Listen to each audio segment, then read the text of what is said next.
Before anyone knew my name, before the subscribers, the brand deals, the creator house. I was just a kid in a small room with a broken ring light and a laptop that took 4 minutes to turn on. My mom worked double shifts at the hospital. We didn't have much, but she never once told me to stop streaming. She just made sure there was always ramen in the cabinet. I started streaming because I had nowhere else to put everything I felt. No team, no club, no table at lunch that was mine. Just a camera and whoever showed up. Dev was the one person who always showed up. Not because he cared about Roblox, because he cared about me. I used to tell myself that 3 viewers was still 3 people. 3 people who chose me. I held on to that. Even on the nights it felt stupid to. If you're new here, hit subscribe before this story ends. Trust me, you don't want to miss how this one turns out. I streamed every single night. After school. After homework. Sometimes after helping my mom with bills she thought I didn't know about. I always showed up. Then one night, I did something I'd never done before. I wasn't streaming. I was just playing. And I forgot anyone could see me. 42 seconds clip. Someone posted it. 2 million views in 18 hours. And I woke up to a DM from Zanex, a streamer with 4 million subscribers, that said, "Yo, we need to talk." The next day, I took a 3-hour bus ride to get there. My hoodie had a hole in the sleeve, and I spent the whole ride trying to keep my arm angled so nobody would see it. Walking into Zane's place felt like walking into a different planet.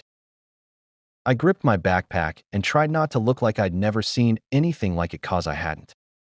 He gave me a tour like he owned the world. Because he kind of did. His world, at least. He showed me the second setup, said it was mine. He also gave me some of the group's hoodie. I touched that keyboard like it might disappear if I pressed too hard. Then Mara walked in, Zane's manager. She had a contract ready before I'd even sat down. 20%. Brand deals through her.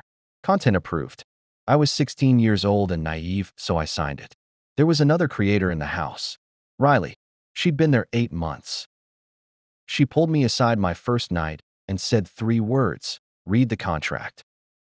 I texted Dev a photo of the hallway. Typed I think I made it. Added a question mark. Sent it anyway. The first collab was magic. We had chemistry neither of us expected. His audience loved me. My new viewers loved him. For 3 weeks, it felt like something real. 6 weeks. 3 viewers to 300,000 subscribers. The numbers moved so fast I couldn't feel them. They didn't feel real until they were. Zane took me to the rooftop one night. No cameras, no crew, and for a while he was just a person. Not a brand, just a person. He told me about before the channel, before the brand deals. He used to stream from a laundry room because it was the only room in his house with a door that locked. I thought, we're the same. I thought he gets it. I thought a lot of things that night that turned out to be half true. The moment my numbers started matching Zane's, Mara noticed. And when Mara noticed, she strategized. She called me into her office and slid a new schedule across the desk. Post every day. 3 brand deals a week. Every collab must feature Zane. I asked if I'd have any say in my content. She smiled and said, of course. That was the last time she answered that question. I started doing what they asked. Posting every day. Reading scripts I didn't believe in. Saying things that weren't mine. And slowly I started to sound like someone I didn't recognize. Riley found me in the kitchen at 2 in the morning. She said, "How long have you been sleeping in the schedule?" I didn't know how to answer that. I asked Riley how long she'd been here. She said 8 months. I asked if it was worth it. She looked at me for a long time. Then she said, "Ask me when you leave." Zane started scheduling over our collab time slots. Going live at the exact same hour. Taking the audience split. I made excuses for him. I was good at that. When I brought it up, he didn't even look up from his phone. Not angry. Just elsewhere. That's when I understood. I wasn't a brother to Zane. I was a feature. Dev had been calling for 2 weeks. I kept saying I'd call back. I didn't. I was too busy being someone else. I stopped sleeping right. I stopped eating regular. I posted every day and smiled for every thumbnail. And somewhere in all of it, I forgot what I actually felt. I was live one night mid-brand deal when I just stopped. Mid-sentence. I sat there for 11 seconds. 11 seconds of silence on a stream with 40,000 people watching. I ended the stream. Didn't say goodbye. Didn't explain. I just clicked end and sat in the quiet. Mara came in 14 minutes later. She had a tablet with analytics. She wanted to talk about the incident. I looked at the numbers. Then I looked at her. Then I looked at the door. Later that night, I finally called Dev back. He picked up on the first ring. He always did. Dev said, "When's the last time you played just because you wanted to?" I didn't answer. Not because I didn't know. Because I did. The next morning, Zane came to me with a new brand deal. Major sponsor. Big numbers. His name on the contract. Not mine. Again. He followed me into the hallway. No cameras this time. And I got to see something I hadn't seen before. The real Zane, behind the scenes. Zane without an audience. He said I'd be back to 3 viewers without him. I let him finish. Then I said, maybe. At least they'd be mine. I picked up my backpack. And I walked out. I sat outside on the steps for 20 minutes before I called anyone. I didn't cry. I just sat there and let everything get quiet for the first time in months. I called Dev. He said, "I'll be there in an hour." I said, "You don't have to." He said, "I know, but came anyways." 400,000 subscribers. Riding a bus home at midnight. Funny how the numbers don't tell the whole story. Meanwhile, Zane was live. Perfect lighting. Perfect setup. High numbers. But someone later told me he spent half that stream watching my channel on his second monitor. I came back to the room. The same cracked wall. The same broken blinds. The same duct-taped ring light. Everything exactly as I left it. The room didn't care where I'd been. I didn't stream that first night back.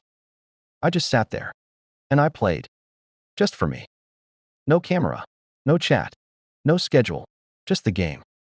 My mom didn't ask what happened. She just put a bowl of ramen on the desk beside me and left the door open. That's how she loved people. I spent 3 days just existing. Not streaming. Not posting. Not checking numbers. 3 days of being a person instead of a channel.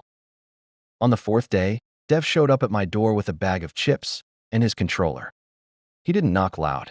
He just kind of appeared. That's a Dev thing. We played for 4 hours. Didn't talk about any of it. The creator house.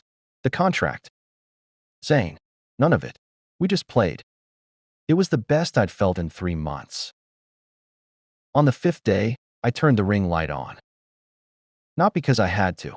Because I wanted to. I went live. No announcement. No countdown. No collab. No brand deal. No approval from anyone. Just me and whoever showed up. My community came back. Not because of an algorithm. Not because of a collab. They came back because they knew I was really there. Dev showed up midstream again. No announcement. He just pulled up a chair, grabbed a controller, and waved at the camera like an idiot. I love that guy. That stream did 200,000 views. I didn't promote it. I didn't plan it. I just showed up. The comments were different this time. People weren't saying you're so much better than Zanex. They were saying, I missed you. That's the one that got me. I kept streaming. Every day. My way. No scripts. No mandatory collabs. No Mara. And slowly, week by week, the numbers came back. Not all of them, but the right ones. Someone sent me a clip of Zane talking about me in an interview. The interviewer asked if he regretted how things went. He paused, then said, I learned something from that kid. I believed him. Riley left the creator house 2 months after I did. She messaged me. You asked the right question at the right time.